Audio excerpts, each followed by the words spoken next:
by the ear.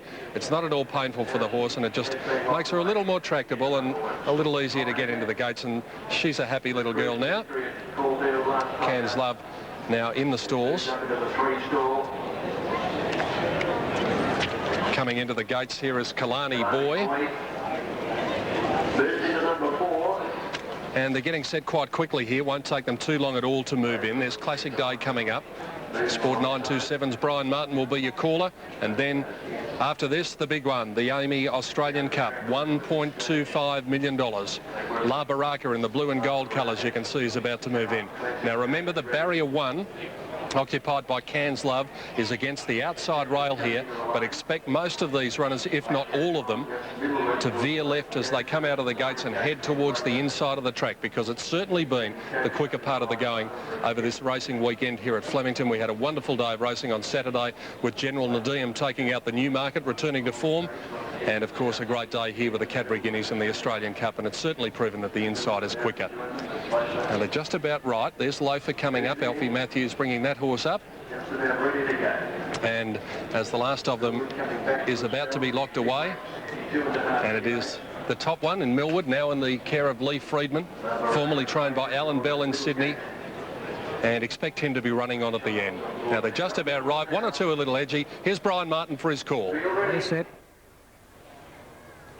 Racing, La Baraka has bounced away okay out of 6, and they're all going to swing across. First out nearer the inside, except with Millwood. La Baraka travelling forward now from Classic Day. Loafer just off them now and coming over Drop Anchor and Cairns Love. And it's Spring Again has dropped well back with Kalani Boy. At the 800-metre mark, La Baraka takes up the lead and shoots away about a length in front now from Loafer. Third is Drop Anchor, fourth further back than the race came, except they're followed by Cairns Love is racing to the outside. Drop Anchor just in front of it from Classic Day. Millwood has got back on the inside, a length and a half at Spring Again, and Kalani Boy last of all. Onto the course proper, they race 500 to go. La Baraka has gone fairly quickly in front, little length and a half Loafer, except trying to get off the fence, a length further back then Cairns Love. Drop Anchor, Classic Day getting out, a gap Millwood, and then it's Spring Again. La Baraka at the 250-metre mark, a length in front. Loafer can't go on, except trying to get off the fence. Now it's about to hook around and go after the leader. It gives La Baraka a length and a half start. It's La Baraka 2 in front now, except can't get it. Then Classic Day and Loafer and La Baraka all the way, 3/4 Classic Day, a half away third, except then Loafer, Millwood, a gap in the race at Spring Again. Cairns Love, Kalani Boy and Drop Anchor last of all. La Baraka, the winner here in race 6 on the card. Number 3, trained by Peter Hayes and ridden by Greg Child, so it's another winner to Greg. And she's pretty smart, this filly, straight to the front. As Joe said, she was impressive in winning at Morfordville first up 2 runs ago. A little disappointing last time, but straight to the front today and never really in doubt, Joe. No, the others just really couldn't get near her. Very good win. La Baraka, number 3, the winner. 5, Classic Day, Stephen King battling on in second placing. Third home is number 2, and that is Accept Darren Gauci. But when we look at the replay, I want you to have a look at a horse called Millwood. We're going to be hearing a bit of him over the autumn. He looked big today, and he's certainly going to need the run. Here's the head-on replay, and we can see here La Baraka in the blue colours with the gold cap. Now that's Millwood, one from the left-hand side of the screen in the grey colours, and you can see that horses, including Cairns Love, are starting to roll out in front of him, but he was stretching out. And to identify them, La Baraka in front. That's Loafer with the white face, Alfie Matthews mount. Running home to get second, Classic Day on the left-hand side of the screen, out wide. And third home was Accept in the cerise colours in the middle of the track. But all honours with the winner there, no doubt about that. Very much so. She's a flying filly, La Baraka. Now the interim dividends, the winner should pay $3.20 and $1.50. La Baraka, $2 for Classic Day second, $2.30 for Accept third, $3.20, $1.50, $2 and $2.30. As I mentioned, the winner is trained by Peter Hayes, and here he is with Anthony Mithen. Congratulations, Peter, and it's quite appropriate that she wins today. She's, of course, out of a Guineas winner. That's right. Yes, that's right. Yeah, she's a good sprinting filly. She run brilliantly first up at Weight for Age in Adelaide, and then struck a day at a next run where it didn't suit the on-pace horses, where they were coming from off the pace. The inside seemed to be off, and you know, she's just a brilliant sprinting filly. Where to now? We'll have a good think about it, but I think she would be worth running a race like the Galaxy. Good on you. So, Well done, Peter. Congratulations. thank you. Anthony Mithen there with Peter Hayes, and Johnny Letts, I believe, has just about caught up with Greg Childs again. Yeah, And Letsy, this is becoming a habit over there. Well, I could have gone past him really, Pete, but I'm just saving Banjo up for the Melbourne Cup meeting. Fair enough. Yeah, Greg, you were pretty impressed with this filly you was just telling me. Yeah, she was.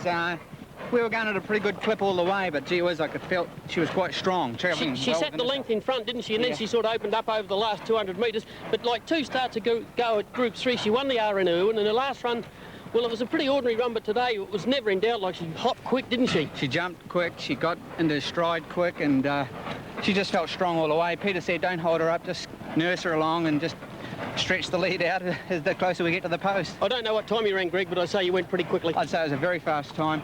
Yeah.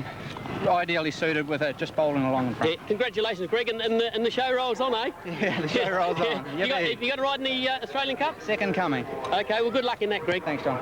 Well, let's see, you can tell, Greg, that he ran 1:3.1, and that is only 0.8 of a second outside the track record held by Mr. Cube. So you were both right. It was very fast. La Baraka, the winner. Classic Day second, except third, as Greg Childs comes back to the winner's stall for the second successive race. We'll take a break and be back with the correct weight signal and the dividends on the Claudia Australia Plate.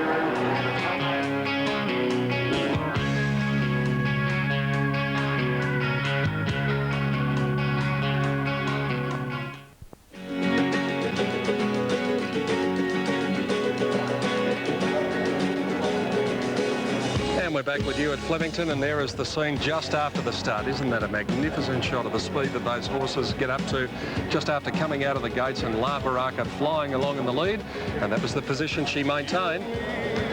Correct weight is there. Weight Right brought to you by Amy on race 6, the Claudia Australia Plate. And with the correct weight signal, that means we can give you the official Super Tab dividends on race 6. And here they are. La Baraka $3.20 and $1.50. Classic Day $2. Except paid $2.30. Trifecta $112.60. Quinella $11.50. And the race to race double $31.70. Now the margins in that previous event were a half length by a length, a half length by 1, and the time very smart 1:3.1. Well, we're coming up to the big one, the Amy Australian Cup, worth $1.25 million, and it involves horses the calibre of the Derby winner in Second Coming, the Cox Plate winner Dane Ripper, and a Melbourne Cup winner of days gone by in Doremus. Let's have a look at some of the great horses that have won this race in years gone by.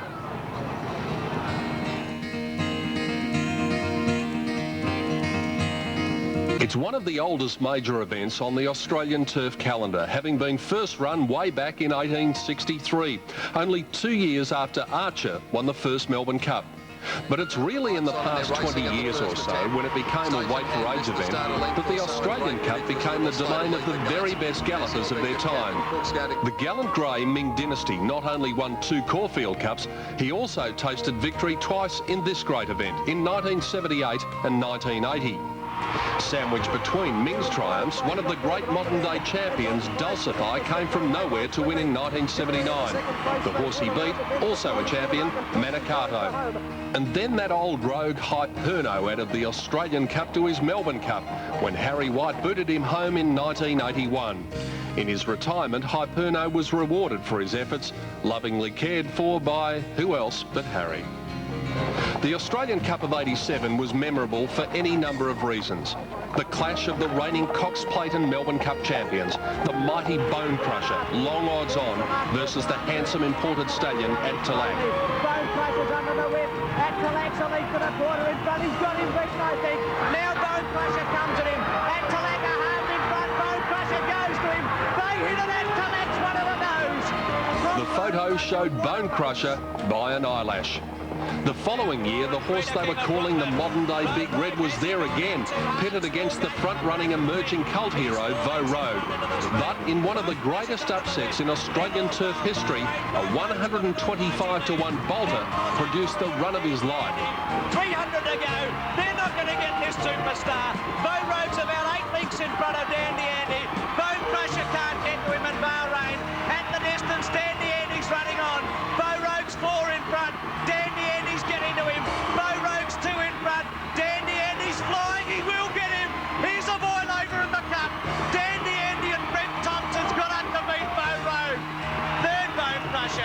before the corner, I could see that Bone Crusher wasn't going to be any threat in the finish at all, and I quite honestly just thought at least I'm going to run second here. That was on the turn, and as I said about the furlong or the clock, I just felt that my horse was still going home, and I really did think I was going to win the race. But Bow Road was too good, too fast, too damn courageous to be denied his moment in the sun. Despite being opposed to stars the calibre of Superimpose and Our Poetic Prince in 1989, the Bow was just brilliant. Our Poetic Prince and Superimpose are not going to get to him, I don't think. Bow Road's a length and a half in front. He's hanging on the mighty champion, and he does it again. Wins a length and a half to Superimpose, and third Our Poetic Prince. 12 months later, and old Vic Rail and Vaux were back again. Once more, at halfway, Vaux was sprinting as his rivals were ambling. But just when it looked for all the world that he couldn't keep going, Bow Road's massive heart simply carried him over the line. Here's Better Loosen Up, running on strongly with Superimpose.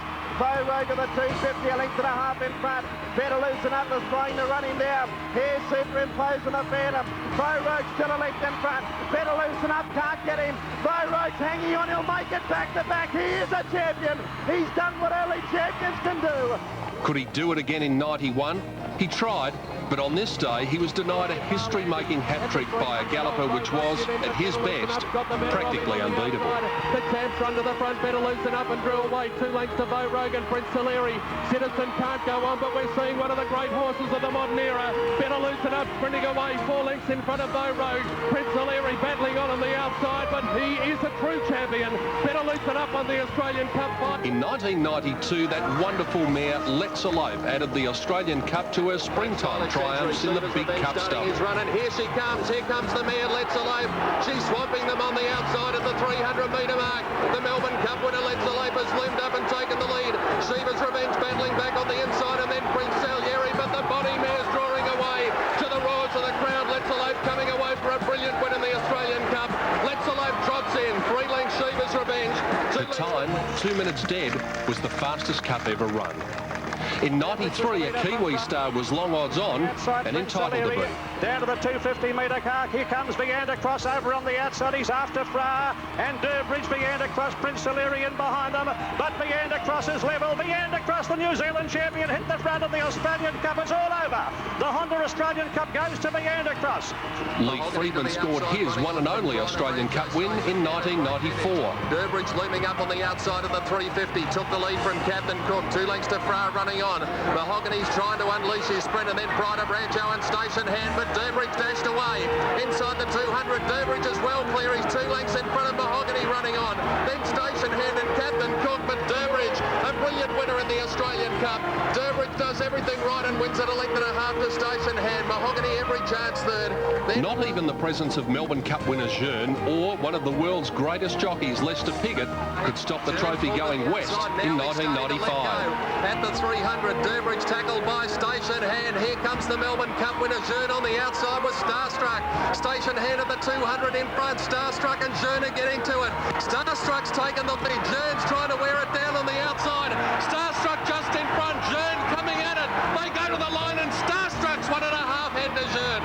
This day 2 years ago, the master Bart Cummings scored an amazing 11th Australian Cup win. And the horse that did it for him, one that was destined for even greater deeds. Safely hit the front of the Australian Cup, and as well clear in the final stages. Safely drew away.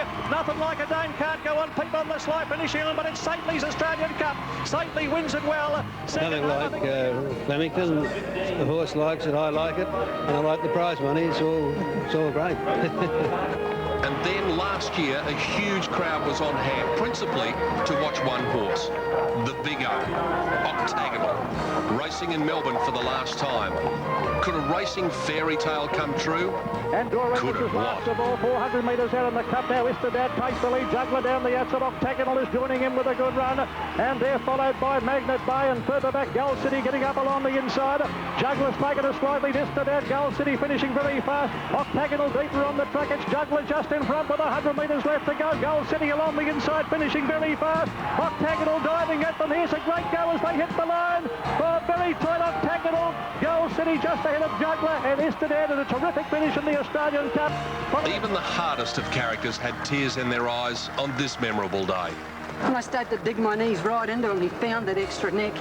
Only champions can do it, and he certainly did it today. It's great to see a champion back. Good on you, Shane. I'll certainly remember till until I go to my grave, I can assure you. It's something these are the sort of days you don't forget. As I said, it's great for racing, and I'm just lucky enough to have the privilege to train a horse of this ability. So, as I said, he's something I'll never forget. And the emotions are certain to be running high again today as the very best strive to write another page in turf history when, for the 136th time, they run the Australian Cup.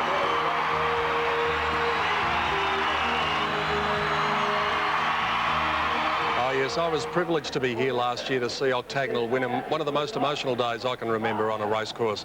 But now to immediate matters. The 98 Australian Cup, furious activity going on in the betting ring. To tell us all about that is Anthony Mithun. It's all action down here, Pete. We thought we might go straight to the horse's mouth, well, at least the bookies, and find out what Michael Iskander's been doing. Michael, how are you going there? I'm good, plenty of money here? Absolutely. It's been a great day so far, yes. Plenty of support. How much money will be wagered on this race alone down here in the bookies ring? Well, I would say it will be well over the 2 or 3 million, perhaps. Yeah. Which one have they all come for at this stage of proceedings? Well, at this early stage, well, Marble Horse is definitely the one. Other than that, the favourite has been drifting, and the top weight has been drifting as well. Good on you. Hope there's a result for you, Michael. Cheers. So there's the news from the, well, not the horse's mouth, but the bookie's mouth. Back to you, Peter. Well, he's the man who knows Anthony Mithun, and so there you have it from Michael Iskander that Doremus has been a little easy, Dane Ripper has been a little easy, and the money is for Marble Halls. Maybe that might be the Australian Cup winning jockey in 15 or 20 years' time, but more immediate matters are at hand. We have to find the winner of the AAMI Australian Cup, one of the great races on the calendar, and we'll be back to take a look at the runners after this break.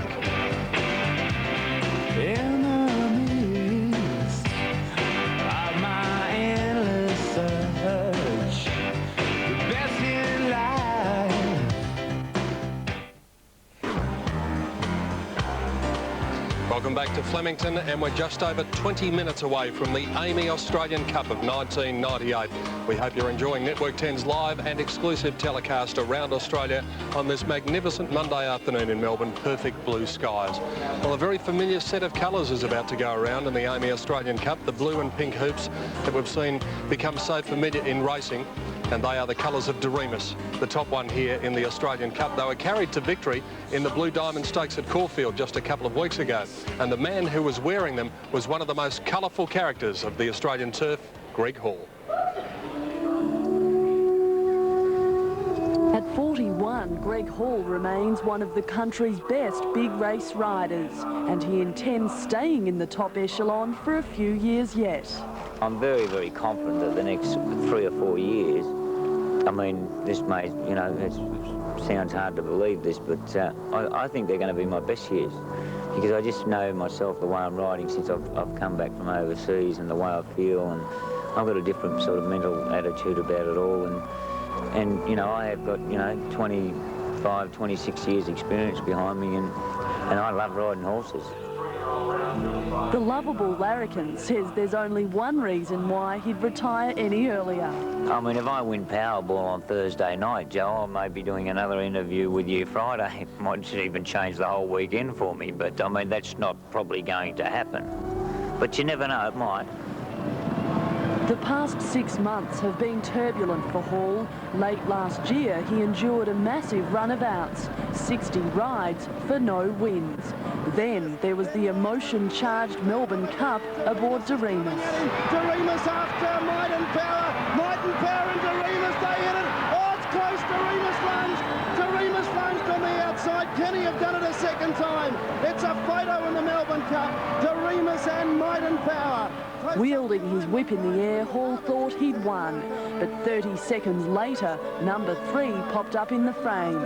Superhorse Might and Power, the victor. Say half a stride before and half a stride after it was Doremus, and I'm sure Greg Hall thought he'd won it. Oh, definitely. Emotionally, it's probably the worst I've been. I'm not really an emotional, a person that gets very emotional, but I mean, I broke down that day after when I was trying to get the saddle off, and then Lee grabbed it and he grabbed me, and I mean, it was just, I mean, the fact of, I don't know, it's sort of hard to explain. It was like the same question when I won it in '92, what's the feeling like of winning it? Well, I mean, the feeling of getting beat is this is quite the opposite to the feeling of winning, but I mean, it's not a thing that can be answered to the human being, you know. What a great finish. That is one of the great finishes in Melbourne Cup history. I have won one in '92, so I consider myself a very, very lucky boy. Boy, that is. Sub-Zero clear, Vianda Cross won't get him, and the Melbourne Cup of 1992 belongs to Sub-Zero. Sub-Zero wins by 2 to Vianda Cross and Castletown third. Horses like Sub-Zero, Doremus, Mahogany, and 9 times out of 10 you find all these great horses, they have got beautiful natures, and that's what gets you close to them, is when you're riding them track work and race day, and they behave like gentlemen, and they do everything in the right manner. And you know, I mean, Sub-Zero, you would love him as a horse. He's just you know, he's not the greatest horse in the world, where everybody understands that, but he's just a beautiful animal, you know, and he would lick you to death rather than do anything silly, you know. Some of his fondest memories are with veteran sprint star Mahogany. Yeah, he's my old mate, and he's an absolute star, he is. Mahogany hit the front, 100 to go and has careered away. A big winner, Mahogany. It wouldn't matter where you took him, not just in Australia. When he races like he did at Caulfield first up, or all the times that we've seen him first up, when he does that, I mean, there's not a horse in the land that can beat him. Just as it is for Mahogany, age is no barrier for Hall. My main goal is keep winning group races, because that's what you get remembered by. I mean, Greg Hall's already remembered by his Melbourne Cup and his Cox Plate and his slippers and derbies. I mean, let's go and do it again. That's fantastic. I'm happy with that. But the main thing is big races. People will expect you to perform, so go out and do it. Yes, he is one of the great characters, Greg Hall, and in around 15 minutes' time, he'll be partnering Doremus in the AAMI Australian Cup. We'll be back to Flemington to take a look at the runners in the big race very shortly.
One of Australia's great talents, Miss Deborah Byrne, with Advance Australia Fair before the AAMI Australian Cup.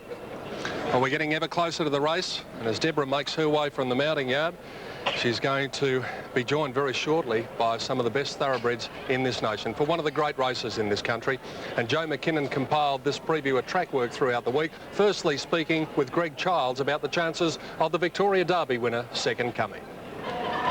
You'll be lining up in the Australian Cup aboard Second Coming, who you won the Derby on here last spring. How's he coming along in his work? He's had a few problems. Yes, he has. He's had a foot problem about 4 weeks ago, and he missed a little bit of work, and we've sort of been behind the 8 ball ever since. The 2,000 metres is probably still a bit short of his best distance. He's a stayer. The 2,400 up in Sydney, the AJC Derby, is his main goal. But the Australian Cup has probably just come a bit soon with his foot problem, but he'll run well. In the Australian Cup, you have 2 runners entered. Firstly, Delinquent. This horse was an impressive winner last start. Is he up to this standard, do you think? Well, on his previous form, he doesn't appear to be the type of horse to be in a Group 1 weight for age, but the horse has improved greatly since coming to my stable, and I think he's going to be a big improver. And he looks in magnificent order, and he's worked very well this week. I think he's a good place chance. The Bart Cummings trained Dane Ripper is again here at Flemington today. Power, 250 to go. Willoughby's just in advance of Might and Power, who's fighting back strongly along the inside. Hands and Hills by Jimmy Cassidy, and here's the mare, Dane Ripper. Dane Ripper down the outside is grabbing these leaders. Dane Ripper's hit the front with 100 to go, and it's Dane Ripper for the St George. Dane Ripper draws away, wins 3/4 of a length to Might and Power. She's gone ahead leaps and bounds, and she'll run a great race on Saturday. I think the tactics may have been against Might and Power, but I'm sure similar tactics will be probably employed again on Monday, and I don't think they'll let him have it all his own way, and if that's the case, I think my filly will improve just as much. You're lining up with Court of Honour. Winner last start, is he a hope here?